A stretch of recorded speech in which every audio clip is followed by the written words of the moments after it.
क्या कॉम्बिनेशन है हमारा, जल अग्नि। आग और पानी ये रिलेशन है। Basically I play character called Kartik. वो पूछ रही है। So please please. हाँ, मैं प्ले कर रहा हूँ कैरेक्टर कार्तिक नाम का।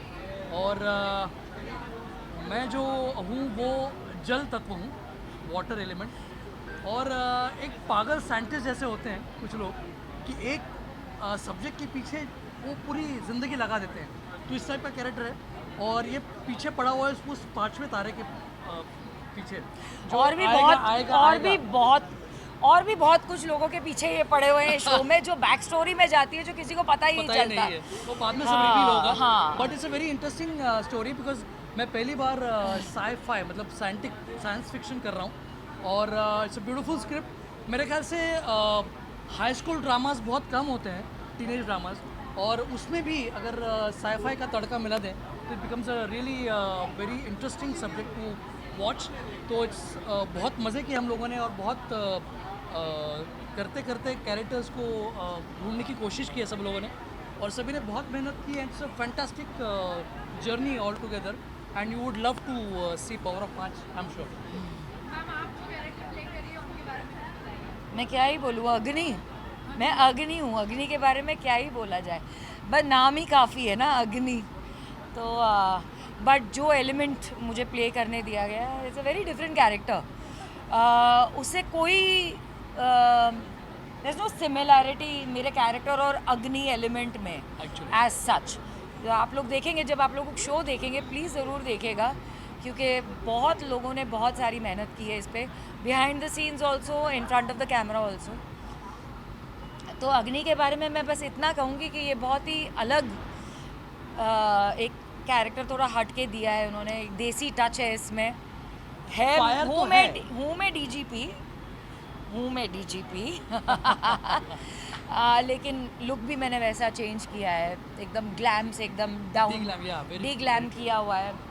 आपने देखा होगा, अगर थोड़ी बहुत आपने प्रोमोज देखे हैं तो लाइटिंग में भी ऐसा दिख रहा है कि इट्स नॉट वेरी, और काफ़ी रॉ रखा हुआ है, काफ़ी रॉ रखा हुआ है। हाँ, तो या और मतलब उनकी उनमें बॉडी लैंग्वेज, और भाषा उनकी सभी में। भाषा सब अलग है। मैम, मैं आपसे ये भी जानना चाहूँगी, कल ही बिग बॉस का फिनाले हुआ है, हम्म। करणवीर जी जीते हैं, तो उसके बारे में आप क्या कुछ कहना चाहेंगे? क्या आप इस बार बिग बॉस फॉलो कर रही थी? मैं एक्चुअली नहीं कर रही थी, बट सिर्फ मैं पिछले 1 महीने से कर रही थी। That was the beauty of it.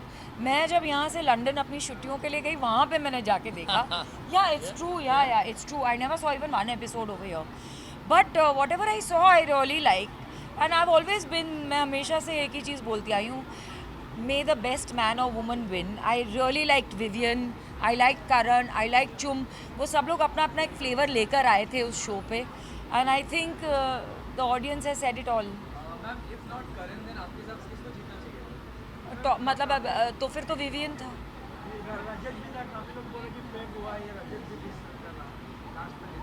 रजत ने डेफिनेटली प्ले किया, लेकिन जब से मैंने देखने लगा, जब से मैं शो देखने लगी, तब उस वक्त कुछ भी नहीं था। I don't think so there was too much. To be very honest, I did not know, but then I know कि मुझे इसलिए मालूम था क्योंकि मेरा बेटा को यूट्यूबर है, तो मुझे उसके थ्रू मुझे रजत के बारे में पता चला था। बट लाइक आई सेड, मुझे उनका मोमेंट उनकी मम्मी के साथ बहुत अच्छा लगा था। आपको एक नेचुरल रॉ रजत देखने को मिला। But like I said, everyone, मेरा बेटा चाहता था कि रजत जीते। मैंने ये बोला कि let the best person win, but so I suppose I mean से कॉन्ग्रेचुलेशंस टू करणवीर। मैम, मैं ये भी पूछना चाहूँगी कि लास्ट ईयर जब एमसी स्टैन जीते थे, तब लोगों ने बोला था कि it is not a fair win. वो हर साल बोलते हैं ना।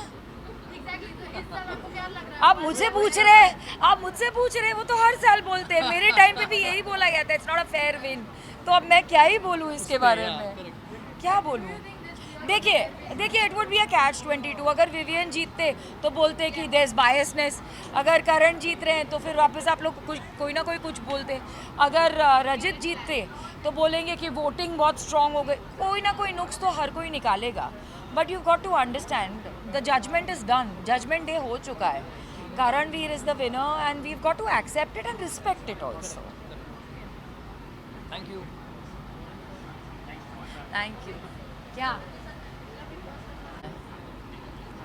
No, he's not playing an element. He's like Anubha in the show. He's like Adi. My जो- character is related to Kai, जो red shirt में खड़ा था. Yeah, so but we can't say Yeah, what. that's what. ना मैं We इसलिए- can't say how he is related to the show. Yeah. That is a mystery. somehow he is related to the show. Of course, he is related to the ये show. बहुत बड़ी mystery होने वाली है of the show. और जब मैं इस शो की बात करूँ, आपका कैरेक्टर अभी तक प्रॉपर्ली रिवील नहीं हुआ है. नहीं हुआ है. खास वजह बिकॉज खास वजह ये है क्योंकि वो एक मिस्ट्री से जुड़ा हुआ है. मिस्ट्री से जुड़ा हुआ है एंड दैट वो रिवील होगा 12th एपिसोड के बाद. सो वो आपको उसके लिए मे बी रुकना पड़ेगा थोड़ा, only then. But I couldn't be happier. आप सोच सकती हैं कि मेरा एक्साइटमेंट लेवल क्या होगा जब मुझे पता चला कि मेरा बेटा भी मेरे साथ. यही शो पे इसकी कास्टिंग एक्चुअली एकदम लास्ट में हुई थी. हाँ हुआ है वन हुआ सीन, है वन सीन. एक ही सीन हुआ है, वैसे और कोई कनेक्शन नहीं है. हाँ. पूरे शो में हमारा कनेक्शन नहीं है. Very awkward, very awkward. मतलब आई कुडेंट, आई न्यू अगर मेरे से एक गलती होती थी तो मुझे उसका डर था कि गलती नहीं होनी चाहिए basically, because I know she is an actor बहुत टाइम से और मैं अभी भी सीख रहा हूँ. तो अगर एक गलती हो गई तो इनकी आंखें बड़ी हो जाती बोल के क्या है, तो वो मुझे नहीं चाहिए था. चुप कर, ऐसा कुछ भी नहीं. इसके लिए तो शूटिंग में भी घर वाली फील आई. आती है. वो होता है ना कि फ्रेंड्स लोग के सामने you don't want to get insulted. देखिए, जब आप अपने बच्चों के स्पोर्ट्स डे पे जाते हैं या एनुअल डे पे जाते हैं तो होता है ना कि एक प्रोत्साहन दिया जाता है या तो फिर देखा जाता है कि कहाँ करेक्शन की जा सकती है, कहाँ नहीं. वैसे मैं सेट पे थी, सो फॉर्चुनेटली मैंने तो हम लोग जब शूट कर रहे थे, हम लोग 2 सेपरेट यूनिट्स में शूट कर रहे थे बट लोकेशन सेम थी. So we would never come together but I was always watching. Yes, I was always thank watching. You so much. Thank you. Thank you.